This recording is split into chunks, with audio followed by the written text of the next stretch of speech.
I'm trying to see why because they last picked the SF into the TA, correct? Yeah.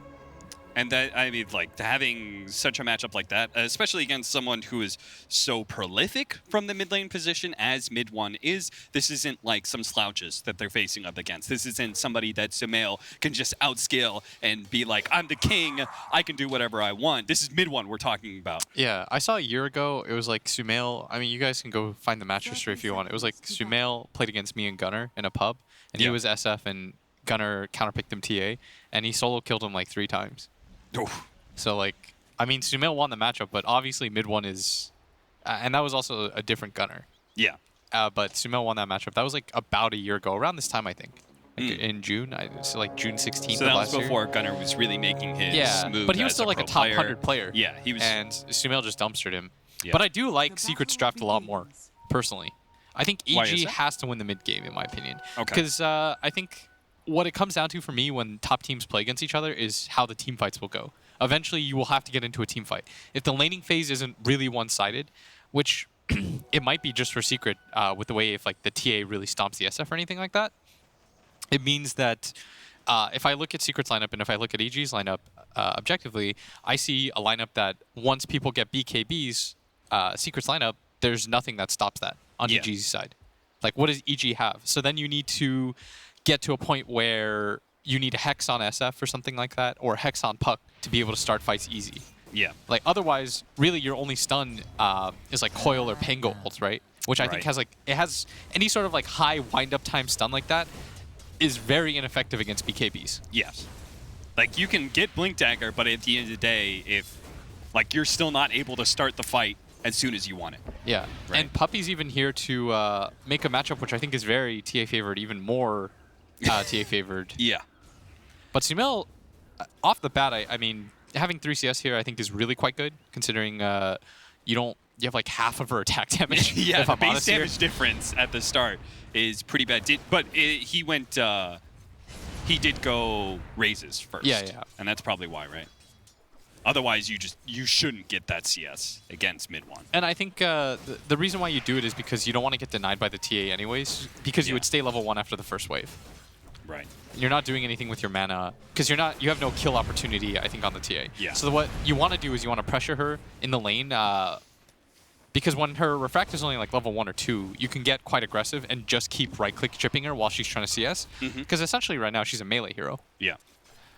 Real quickly, let's talk about some of the other lanes. Zai's going to roll in onto Fly here with the help of Puppy, who's rotated out of that mid lane. Notice that Zai has actually started off with double Stout Shield, and you could see why against this. Normally, that's for offlaners who want to be able to creep skip, but this is a lane that pretty much only has right-click harassment. Yeah, and it's both range heroes, so it has even more value.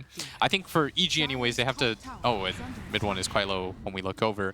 I think EG have to do really well in the lanes to win this game. But Crit, getting quite low here, getting body blocked up by Nisha. He has to go the other way. That's going to be your first blood for Yapzor. You know, you say they have to do really well in their lanes, but they've got some supports that don't offer you a whole lot of great laning phase. 4-position Pango doesn't offer you much. He really only comes online once he has 6. And Visage, I mean, that's a pretty hit or miss support hero as well. That's another very unique aspect of this draft, is that EG have gone for that 5-position Visage, like we saw back in the day. This mid lane's getting like absolutely rolled, by the way, right now. And this is with the help of the Warlock early on. Like, oh, wow. Yeah, that's... 17-2 compared to 9-3? Yeah, I mean, Kyle said it was like the most one-sided matchup, but it is like 70-30, I think. Anyone that's played TASF knows that it is quite nice for TA, just because you can't right-click early on, and the way that Refract works, like, you have to one at a time burn with raises. It doesn't feel very pleasant. Is he just, like, chain funneling mangoes to himself? Is that... he found a regen rune, which really helped. Oh, okay. That's the caveat here that we have to add. And he keeps doing this where he double raises the wave, pushes it in, and then your Refract gets burned out very quickly. I know from my time with CCNC that there's nothing that triggers mid laners more is the 2 or 4 minute regen rune. Yeah. That can change DD. matchups. The DD.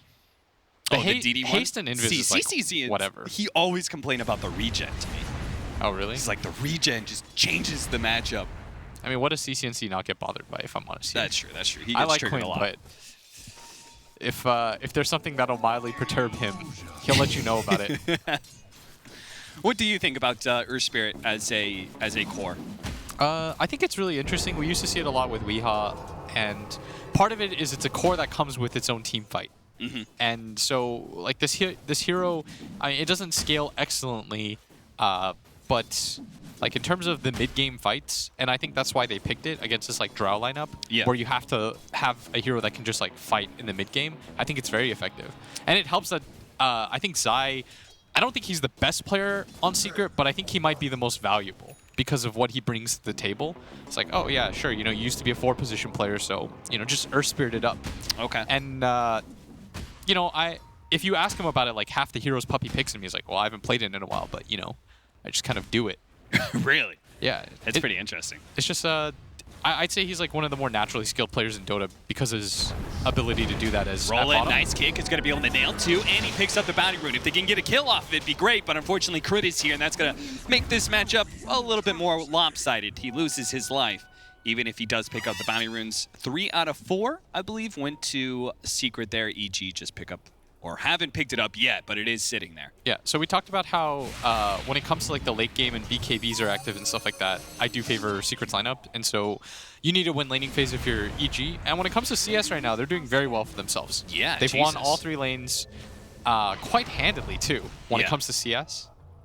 Like that is a big difference. And so for Secret, the game plan now shifts from trying to win the laning phase to now sort of just like, I think you do some stacks and stuff like that. It's a lucky shot proc, but if they can actually get on top of that shrine, start getting the healing, he's going to be good.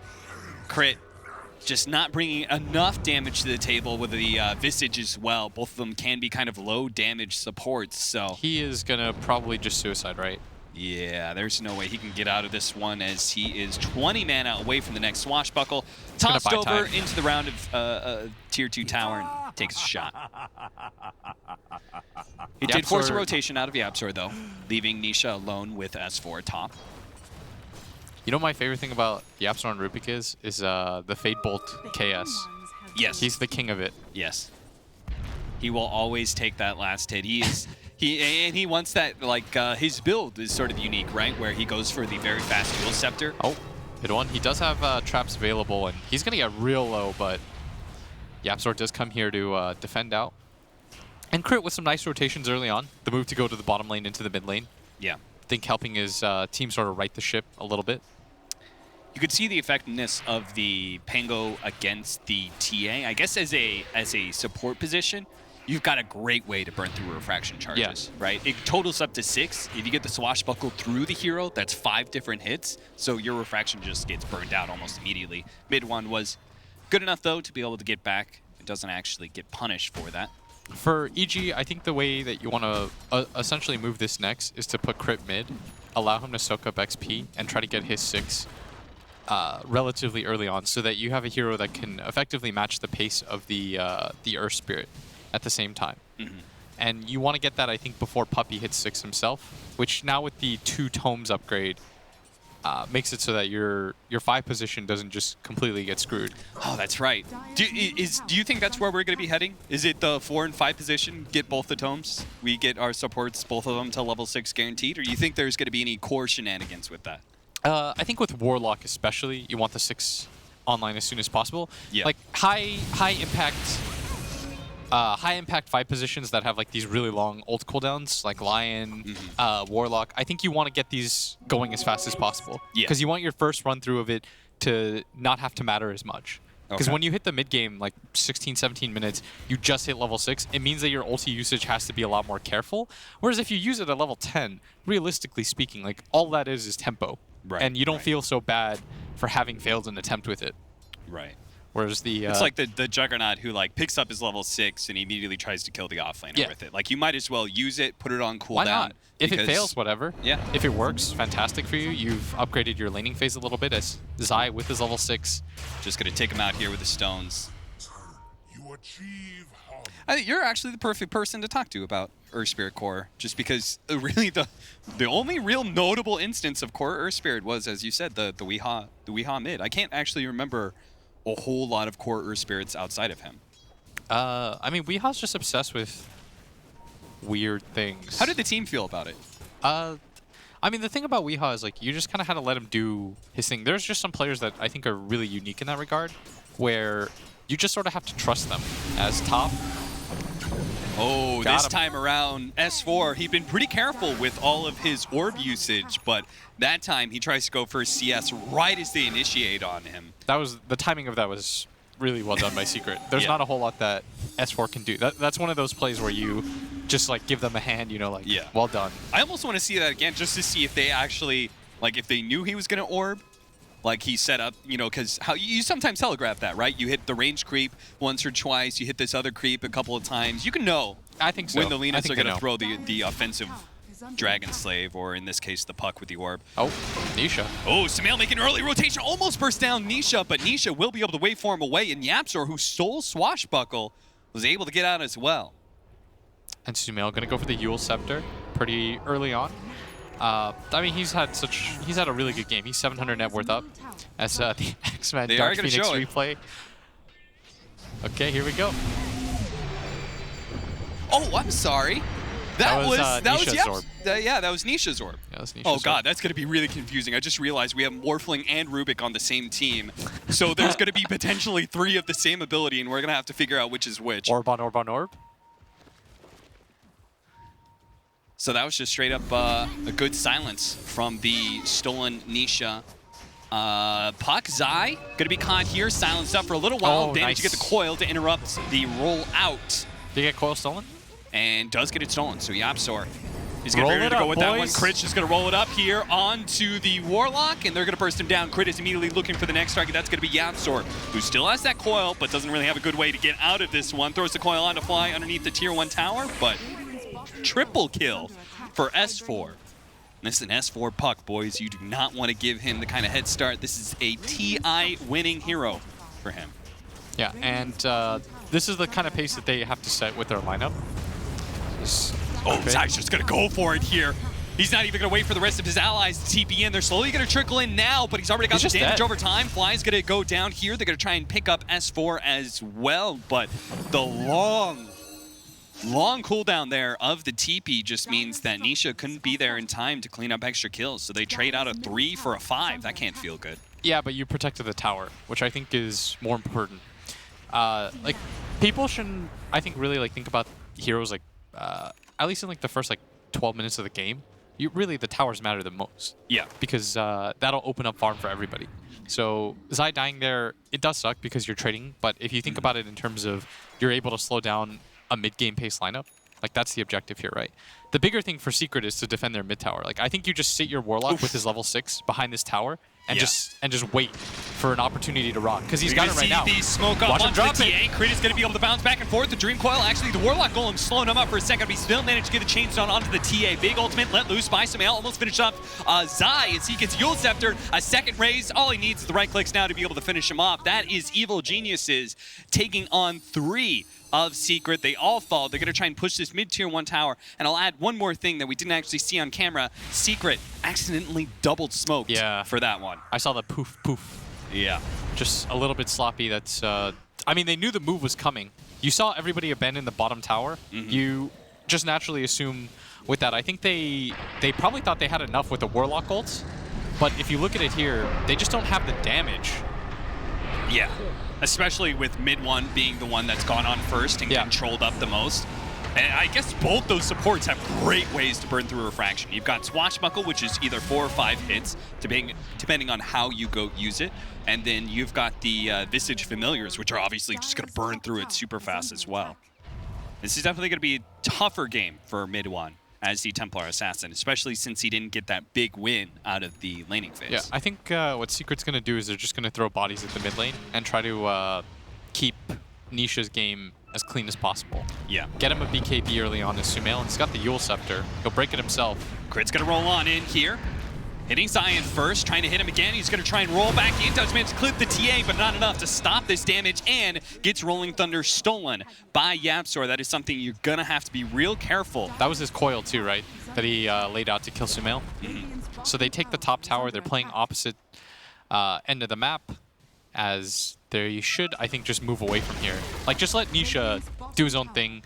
get like 3 items and a BKB, and this morph's going to be nigh unkillable here as Puppey. That was a little greedy to walk up there like that, but just trying to either suicide, get vision down, or doing one of those plays. Sometimes, like, I feel like Solo gets away with it the most. The kind of like, I'm going to suicide in, and if I die, I die, but I'm going to get good vision down if I don't get caught. I feel like Solo somehow gets away with it successfully the most. So, do we have TA traps all the way at Roche? Doesn't look like it, no. Not yet. I'd like to... For Secret, I think that defending Roshan and allowing Nisha to play opposite from the other 4 members of the team are probably the most important things that you're going to do. And for EG, you probably, I mean, it's the opposite, right? You want to try to take this mid tower as soon as possible because you've taken the bottom one. You get control. You protect the triangle for your Drow Ranger and just get like aggressive everywhere. Yeah. Like you want to make the map as small as possible for Secret right now. Fly. Good. Kind of like, I'm not sure if it's a total bluff, but he just positions himself very aggressively with his familiars, says, I'm going to take this bounty rune, and Secret do not feel good enough about challenging him for that. They get 2 on the other side, so it's not like they lost out there. I do want to talk about our forward position, Pango's build, a 4-0-4 build. Which is pretty interesting, especially since the change where you no longer get the silence, just the disarm. Against somebody like the TA, that's going to be fantastic. Against the Morphling, you're going to feel as good. But then also the fact he really does need Shield Crash just to prevent the Rubik from stealing it. He's going to be able to get a Swashbuckle in here, but won't stop S4 from dying, giving up that unstoppable 6-time kill streak. And that's not only going to feel bad just from a gold perspective, but also the change in experience. Yapzor cubing it up. He's coming. He's going to find him. He's coming. And he's going to stick on top of him. There is no outs, it seems, for Crit. So they get both the 3 and the 4 position here, while Midwan is pressuring the mid-tier 2 tower. Arteezy's going to fight him back. So Mail blinking forward is going to be able to find Puppey here and just lets it go. He's fine with letting out that ultimate for an instant kill on a Warlock. 8-11, 1,000 lead right now for EG, but not really the position I think they wanted to be in at this phase of the game. Yeah. Because we talked about their lack of like mid-game or like late-game team fight. I think you want to be at least like 4K ahead if you were EG at this point. And I think they probably expected to take that mid tower. Yeah. As Nisha has now entered the fray. They're going to get a 2-man coil, but he's silenced up right now. S4 is now dead. Arteezy does manage to get really good silence for the side here. Hitting up in the high ground, not enough to be able to finish up Zai. These heroes are too tanky, no and now control. Samael, he's going to be forced back here. The familiars do manage to stall things out a bit, but it also means some familiar bounty for Midwan, an extra 200. Oh, just 100 gold. Okay. 2 HP. But yeah, this is the issue that we outlined with EG's lineup is just like the sheer lack of control. If you look at 3 of their cores, I mean, it's really only Puck that comes with, you know, in quotes, we'll say stun or some sort of lockdown. Whereas if you look at Secret's lineup, you've got TA traps with the ability to close distance. Same with Morphling. He's got a way to close distance himself. And Earth Spirit as a 3 position, I mean, you have a core hero that can just roll in, start fights for you. You saw he was very tanky when he did go in. Like, if you had to identify one hero as, like, the biggest problem with this EG draft, who's it going to be? Because for me, it's Visage. I'm not really feeling the impact of this 5-position Visage It's so much. likely the Visage for me. Yeah. Like, there's an issue with the lineup when you see EG win a 4-for-0 fight mid, and it doesn't, because Secret saved the mid tower, it doesn't impact the game. And that's what I meant in the early 15 minutes. If you're a Dota player, you shouldn't really worry about those deaths. Like, you look silly and fans might criticize you, but who cares about that? Yeah. If you're a pub player and you're defending your tower, and like you're able to force them back because they're all at half HP, realistically, what you lost there is, like, if I had to add it up, like 700 gold plus XP. Whereas you save that mid tower, which is more gold than that. It controls more of the map for you too. It makes it so that controls her own ancients, which is a huge farming point. You'll get that money back in the long run. Right. Which is why that bottom part, you know, when Zai just dies, you pointed out, it's like, well, it's a 3-for-5. Like, technically, yeah, if you look at it like that, but you're defending towers and you're extending the game in that regard for yourself. That is something that we have yet to take the mid-tier 1 tower as well as the tier 1 offlane. This is a Drow lineup. Now, Drow Ranger does scale better into the late game than she used to. Yes, she's no longer an all-or-nothing like or all-in threat like she used to be. Before it felt like if you didn't win the game in 25 minutes with Drow Visage, the game was just over. But now because of her ulti, it's much better. But I think she's a lot worse than Morph now, right?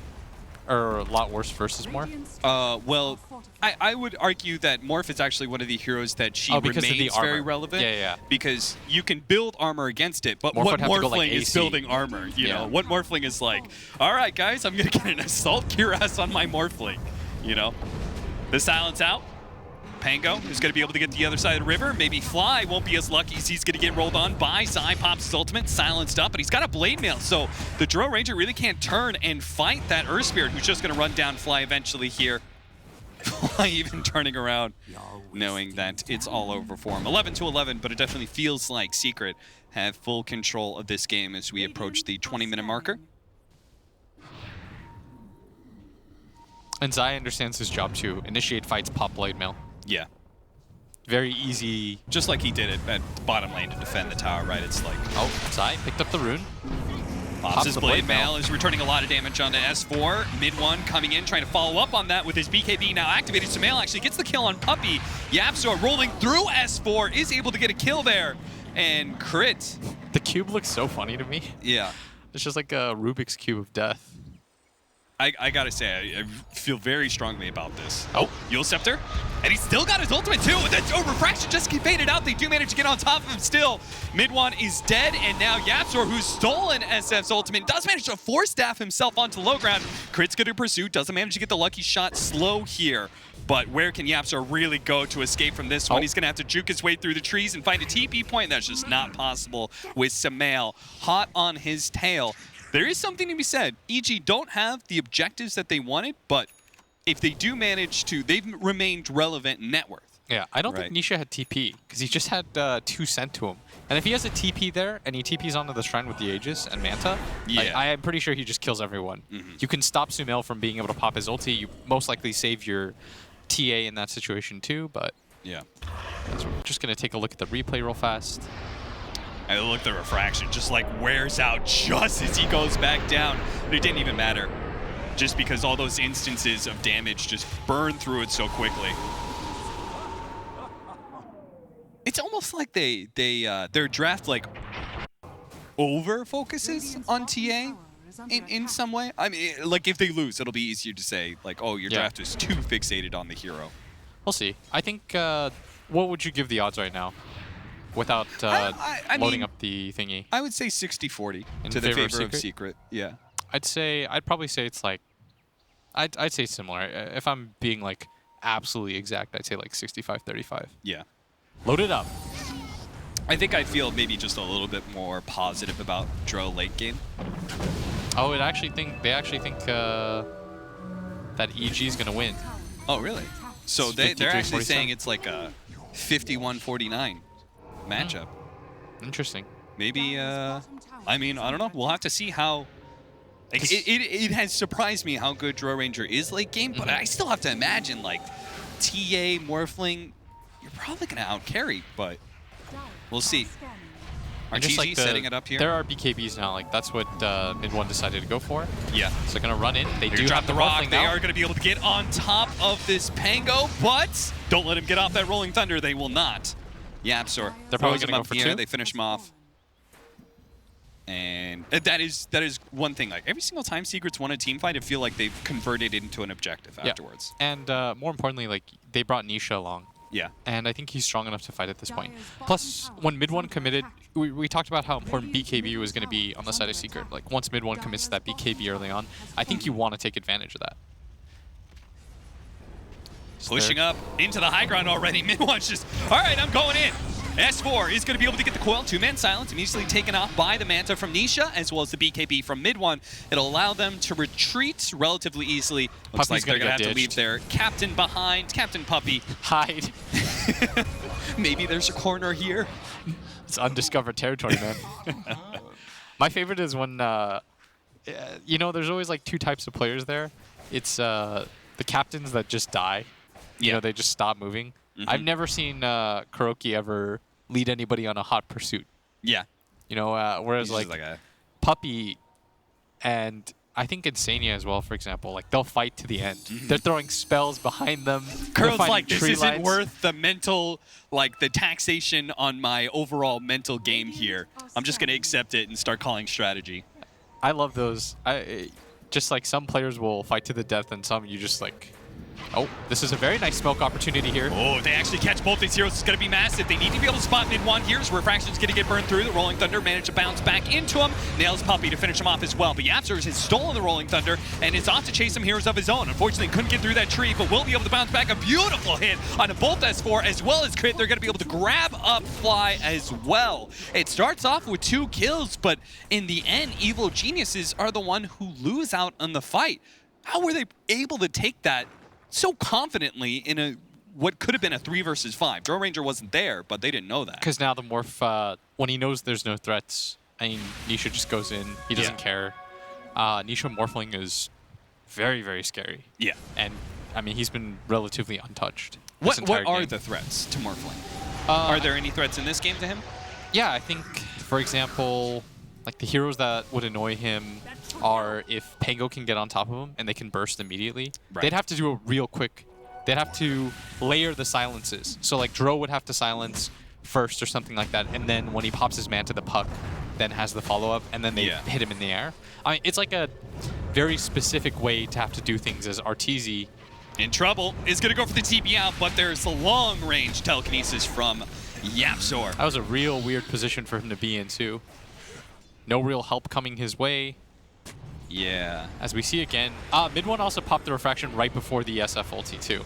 That made the fight extend a little bit longer than I think they would have liked to. Yeah. Plus Zai's build just allows him to go in and you see that everyone turns away from him, which makes it so that when Nisha waveforms in, you know, he just parts it. Yeah. I'm going to say, like, very strongly about this. I don't think you go 4-0-4. You go 4-1-3. And every single time you pop a Rolling Thunder, you immediately shield crash. Yeah. That's like every single... I feel like that's one of those things where your allies flame you. You're like, you need to pop that ability as quick as possible. You can't give him Rolling Thunder. It's like just too disruptive. Yeah, the for fight's... Rubik to get. The entire point is, when you have a one position like this, you want to make his life as easy as possible, so you just throw stuff on the ground to make the initiation just like really easy. So like when Zai suicides in with his blade mail pops his ulti, it makes the team fight very chaotic to begin with, and your entire focus is on this Earth Spirit. So then by the time, you know, the Morphling enters the fray, you've popped most of your abilities. Yeah. Like, to kill this Morphling, Evil Geniuses, as you said, have to get some sort of very complicated layered setup where they get the initiation, they 1-2 stun, silence, you know, but in the middle of a team fight where you've already casted some abilities, that's going to be tough to do. Oh, he has his own familiars now too, which is like one of the hardest abilities to take. Yeah, certainly. Fly's going to die too. So now Yapzor can use his familiars to help chase down the other familiars, not that they need it. And mid-1's going to get an extra 200 gold there. I did think that was a very nice smoke by EG. Yeah. As Nisha becomes the Earthman himself, he's going to roll across very aggressively. Can we see the win percentage again? I'm just curious how Dota looks at this game. Okay. Now it's more in line with what... Yeah. You feel that's about right? I mean, that's what I thought it was 5 minutes ago, but now I think it's probably closer to like 75-25. Yeah. Maybe give it an extra 10%.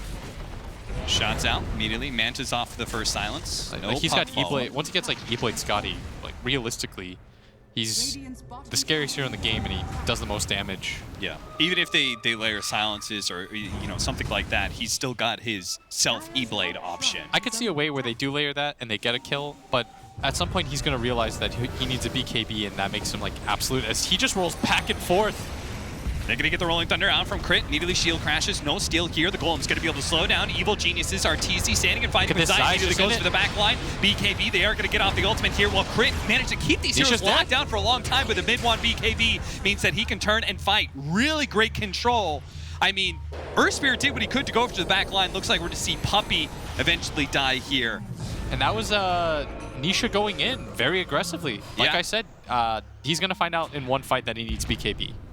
And this might just be that fight, as Puppy did buy back. They're trying to protect the Roshan. They don't have a buyback on Morphling. It's like they're trying to feign some confidence that I don't think they can take the fight without him. Yeah. Evil Geniuses are daring Secret as they push forward into the shrine. They're going to try and get some vision control of this area. They did layer it once. I mean, it's going to happen, right? Eventually, where you're going to catch them unawares like that.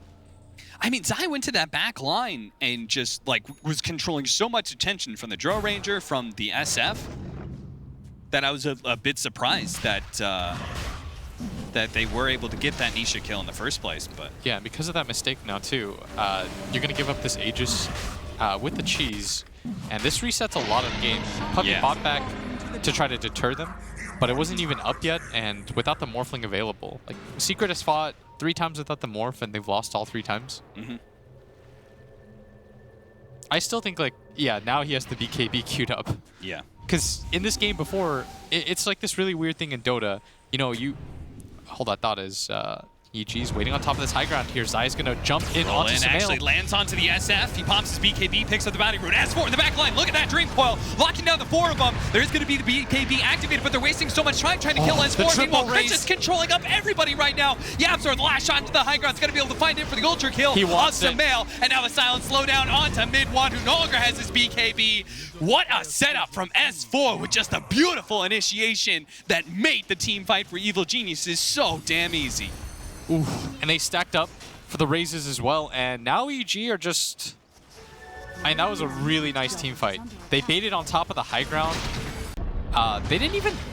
this is a really confusing position from Secret because they don't have the Warlock ulti to stop the SF from just BKB popping his ult. Yeah. And Zai keeps running into the SF, who, right after getting stunned up, just pops his BKB, turns around.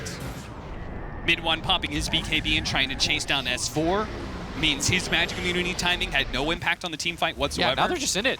This is going to likely be... This is why Drow strats are still very good, because you're going to get double Rex right now. Yeah, you got a double damage, so that's going to be 2 lanes of Rex. They can't go for 3 because the tier 1 is actually still alive in the top lane.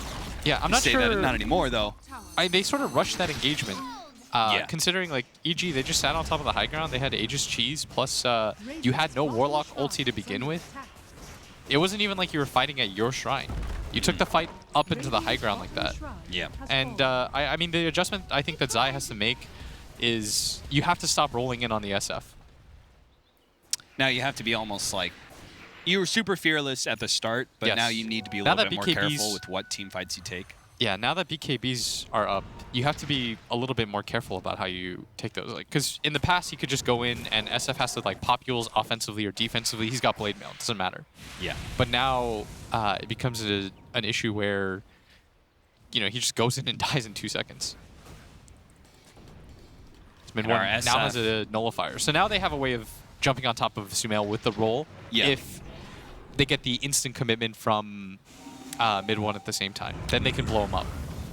So that's a pretty big item, but they still need... I feel like Nisha should have just gone BKB after the E-Blade. Yeah. Yeah, going for the Scotty on top of that, I think is just... And this now means that Evil Geniuses, net worth-wise, is in a fantastic position, and they can start preempting some of the late-game problems that they are going to be having. Yes. You said later on to the game, the BKBs, you're going to need the Scythe. Well, that's exactly what Sumail's building now, as he almost has it, in fact. Yeah, he's had a very good game. From the laning phase on, finding kills around the map. As they're going to go for a smoke here, they want to try to utilize the Aegis. And Secret, I mean, they might have just missed out on their timing because their Morph still doesn't have BKB, and he's going to be like a full item behind it. Because the Hex will come out before that. And now I think it's really hard for him to play Dota. So you're going to see mid-1 here. They want to make the full wraparound. They don't want to go on the BKB target. And in fact, they're going to come through this bottom lane. They're trying to bait somebody to deal with Fly's familiars. It's so common for people to play on that triangle area that they may be almost too far away if somebody shows to defend this push. But the sentry revealing the opposing sentry that's laid down means they know about the smoke to bottom. It's fine, you know, you just, you got full Hex now. Yeah. You desperately, you still need BKB on Morph. Like, I hold to the fact that if Morph has BKB right now, Like, he just gets to go in, he can assault the back line, he'll make life easier for everybody, but without it, Do you think, let's say we just gave him BKB right now. Do you think, even with this kind of net worth difference, do you think he could still win the fight against EG? Because this is a pretty massive, we're seeing a lot of items being picked up now for EG. now you're in a really awkward position. Yeah. Like, the game has changed. Because you were assuming, or I was assuming, I guess incorrectly Even at this net point. worth, if they had BKB, like then they I just think run the over more the fight. Yeah. Then I think it's genuinely pretty impossible for, I mean, look at their lineup. What is there that goes through the BKB? Right. Until you get Ags on puck. But I don't think he really, like, would love to go Ags on puck this game. Yeah. Like, I think he wants more of a defensive position. And now Evil Genius is one step away from being able to claim Megas and presumably win this game against Secret. Solar Crest complete for the Visage. We've got Pango with Greaves, Crimson Guard, a Javelin as well, a Dro Ranger with BKB, Manta, Hurricane Pike, and this SF who's loaded up on items, who's just recently completed the Scythe of Ice. A lot of big changes. Meanwhile, you look at the Secret lineup, and it's like, what are the latest items? Well, we're still working on that Scotty BKB. We're still, like, we have the Nullifier. That was one change that we haven't seen the impact of it Okay, in so the next team he fight. skipped the Scotty, right? Yep, and went straight to the BKB. Okay, So he's yeah, got this he- awkward...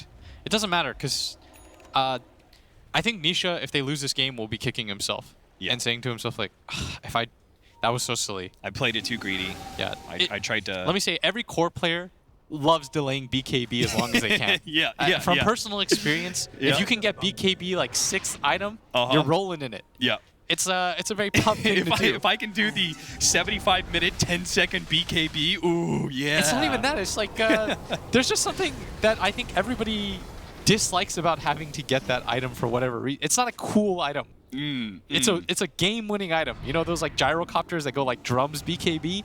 Those Yeah. guys are trying to win Dota. Uh-huh. You know, But the guys who go like S and Y, now I'm thinking about trying to get some other damage item. yeah, like. Get some butterflies going. But the best part about BKB is it enables the rest of your items. Yeah. It allows you to use your E-Blade and be cool and get in and stuff like that. It enables the rest of your team as well. Yeah. So now he does have BKB, but the scary part for him is there's a Blink Hex on the enemy team. Yeah. And so Puppy's job right now becomes incredibly important. Like how Puppy backs up his team with the ulti. Oh, the scythe being used here. Trying to blow him up as quick as possible. They've almost done. The Earth Spirit is almost dead, but again, S4 into the back line with a beautiful coil. They're finally going to finish up that Earth Spirit, roll on in, trying to finish up these heroes. Nisha with his BKB is managing to get out. Puppy drops the golem just to make sure the rest of his team will be able to retreat, but it's going to cost him his life as well. The 5 and the 3 position of Team Secret are now dead. They're going to have to defend 3 versus 5 against Evil Geniuses, who again are just one step away from Megas. I don't know how they're possibly going to be able to formulate some sort of defense here. Yeah, there's no Warlock Golem either. No BKB for 40 seconds, no Golem. Nisha's got to be careful as does go in on S4. With the refraction, gives him a lot of leeway to play forward here, just trying to get that one pick off that turns it into a 3 versus 4. Playing the front lines as well, knowing that he can't really give up a whole lot of objective damage here. But that tier 3 is going to fall probably in this next push as Arteezy just lays into it. The Scythe of Ice being used, the refraction guards against it for a while. Now the jump in from mid one with his BKB activated with the Nullifier as well. It's almost enough to blow up the Dro Ranger, but the E-Blade saves him with some mail. Now the cheese gets activated, and now they're going to turn on to Nisha, who gets a little bit far forward here. The Coil managed to catch mid one though, and they're going to try and focus on him. He does have another round of refraction, but doesn't have the time to use it. He'll use it on the next life though, as he does buy back immediately. Look at this Warlock slow. But Evil Geniuses get to the high ground and know that they can turn and potentially fight here as they still have all 5 up. That was so well done. He got the E-Blade off at the very last second, baits him back in with the cheese. Then mid one is in such a weird position where he all in to try to stop that push. Because maybe if you kill the Drow Ranger there, you get time to reset the fight. All heroes respawn, the game feels okay, but now Secret, they're in such a do or die position. And with the cooldown and reduction as well, that E-Blade's always going to be up for the SF. The Scythe of Ice is always going to be up. I will say, I don't think I gave EG enough credit in this game. Because, I attribute a lot of it to like Nisha not getting BKB. Yeah. But they played the team fights very well. I think Sumail is like on really good form right now. What did Sumail do right in the team fights? I feel like his item choice was great. Going for the Yules, going for like the blink Yules, like get the instant kill. I think he's just found good farm on the map. Yeah. The way that he plays the team fights too, like he's very patient. He lets Zai continue to come into him, and then he just kind of plays the backline with raising. Like theoretically, it's good versus Morphling too. That build, even though we never saw him get the pick off on Morphling, the blink Yules is good against him too. Still, I think EG, rightfully so, they're just a little bit hesitant. You have so much map control, why not just wait for the next Roche? Yeah, and we've got, is it going to be, oh god. This part of Dota is kind of fun for me now. It's like, which one's it going to be? It's Refresher Shard instead of Which the one would you prefer? Dude, the Ags on I think the Ags on SF would be legit. That's what I just thought too. Yeah, but really on anybody. I think like almost, like I feel like 90% of the time you want the Refresher Shard over the Ags. The SF Ags, the Dro Ags, the Visage, the Puck. Oh yeah. Maybe the Pango would be the worst. Yeah, that's not even that bad. Yeah. It's not like you have a Lycan on your team and you're like, oh, we got to give our Lycan Ags. Yeah. I feel like Refresher Shard, like 2 BKBs in a team fight is oftentimes game winning like a secret jump. They're going to try and get the initiation, but they fail to. The side, they immediately manage to kill Zai. Crit's going to try and roll in, stop this. Nisha still has his full BKB going out, but he has to retreat from all that damage from that Draw Ranger. S4 is going to try and pursue here. Sumail as well with the E-Blade going out. They have the Refraction down, but they try and blow him up, and they did him. Morphling immediately with a buyback, and the T8 not going to be saved by the E-Blade. He actually gets blown up by it, and now the Morphling is forced to defend without his semi-carry in mid one as the Raxes are about to fall and Mega Creeps available soon for Evil Geniuses. They'll finish it up and back up, and Secret are just going to call it here. They had 3 alive, but they know there's very little chance in them holding this game against EG. They're going to call it quits. Evil Geniuses take game 1 in this 2-game series. It's very well done by them, and it all happened in such a hurry. Off of that failed fight, where they just got gone on, and then they went for the aggressive smoke to try to pick up the bounty runes. Yeah. They just walk up that hill, they get coiled by S4, who had very good positioning in that team fight too. It felt like Sumail was oftentimes creating a lot of space for everybody else to do things. Whether it was like finding his pickoffs, or also like he was oftentimes being the one jumped on. And he still manages to do a lot of work in team fights. And you see Nisha just like that face palm for a second. It's like, yeah. He had so much momentum in that game, and in those kinds of situations, I'm so used to seeing him close it out.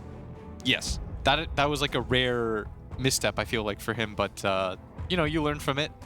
That's the game where you get glared at for a little bit and everybody is like, BKB. You'll never make that mistake again. You won't. Because you feel so badly about it right now. Yeah. It's, Evil Geniuses, I mean, just really great comeback by them. Well done. Game 1 taken by Evil Geniuses, but of course, Team Secret is no team to slouch on. It's going to be tough. Game 2, we'll see what happens as we go to the panel to break down Game 1. Yes, indeed. Thank you very much, gents. We are back at the panel once more to break down series number 3, game number 1 with Pyrian Flax and Kyle alongside me. Gents, they got there in the end. Felt like EG kind of just had the advantage all the way through. It wasn't a big advantage early on, but it was an advantage nevertheless, and kind of finished it off in the end. Yeah, I think that Blitz kind of said it best about what like the real turning point was, just Nisha's decision to skip the BKB. It gave EG the momentum, gave them the objectives, and all of a sudden they're in total control. And you could see where the Secret lineup falls off, where you've got 2 cores that are dealing damage, and then you've got like these 3 supports that eventually just can't do anything to the massive turrets of EG. Was turrets in there. Ted, how did you find the game? I mean, I always like watching Yaps or Rubik, and I thought he did really well early on. But did you like the big green square, the rolling square? It's hilarious. Like, I love it. It looks like do you remember The Prisoner? That TV show with the big ball that floated after the... Only you and I are going to remember that. We're giving away our there'll be ages some old here. folks at home. They'll know what I'm talking about. It felt like a baddie from a 60s TV show. Yes. And I'm trying to stop us there, whatever where we're going, I don't know. But you were on the Pyrian Tracks train there. off. The thing about Sumail in that game, right, is that it's similar. Okay, so you ever heard of Johnny Bench? Johnny Bench. Wow, we're going somewhere different now. Baseball catcher. No, okay, no, so no, there's a saying. We're not allowed to make references that Kyle doesn't get, so he can make ones that we don't understand. Okay, so that's all right, exactly. Okay, that's fine. So like, there's a saying that he ruined an entire generation of catchers, right? Right. Because when you're catching, someone's pitching a ball to you, you're supposed to, and it's over here in the dirt. You're supposed to slide your body over, right? Oh yeah. He would just, whoops. Yeah, he would just swipe it, and it was bad technique but he was so good it didn't matter, Right. right? And whenever I see an SF with a Drow, right, I want him to be going for like this right-click build because you've got all this attack speed. It just makes sense. It's simple, right? Okay. Sumail's like, nah, Yules, Blink, BKB, E-Blade, like the typical Sumail style. The old school, yeah. But no one else can make it work like he does. And people are going to watch this, and they're going to play it in the qualifiers, and they're going to play it in pubs, and they're going to be terrible. But you notice that every single time he would Yules into Ultimate, you know what happened to the hero? He got one shot. Yeah. Timing is like in his blood. You can't do that if you're not Sumail. And I thought he played near flawlessly and is a big part. Picked it into TA. Yeah. Crushed it. He absolutely. also did great in the laning phase. You can do that when you go that nuke first build, but still, like, it's not easy. Yeah, yeah. And he had, like, you know, potentially Earth Spirit rolling in on him. I was like, this is going to be a tough mid, but yeah, it's Sumail, isn't it? Just does it. Okay, so we're going to go with Sumail as the MVP for game number 1. Definitely. Sure. Hands down. Yeah. No one else involved? No. Okay, that's good then, because that's what we've gone And with. look at that. What do you know? Look at that. 75% kill participation, 682 GPM, 401 last hits off, 35k damage to heroes alone. He looks so happy about it too. Yeah. It could look happier, Ted. I'm just saying, cheer up. He's a killer. What is he? You want him to smile in his Yeah, mugshot? he's an assassin. Yeah. He's an assassin. He's trying to do. Thank you very much, gents. Right, time for us to take a break here in Birmingham. Hope you enjoyed the coverage. It's been fantastic so far, hasn't it? Looking forward to game number 2 between Secret and EG after the break.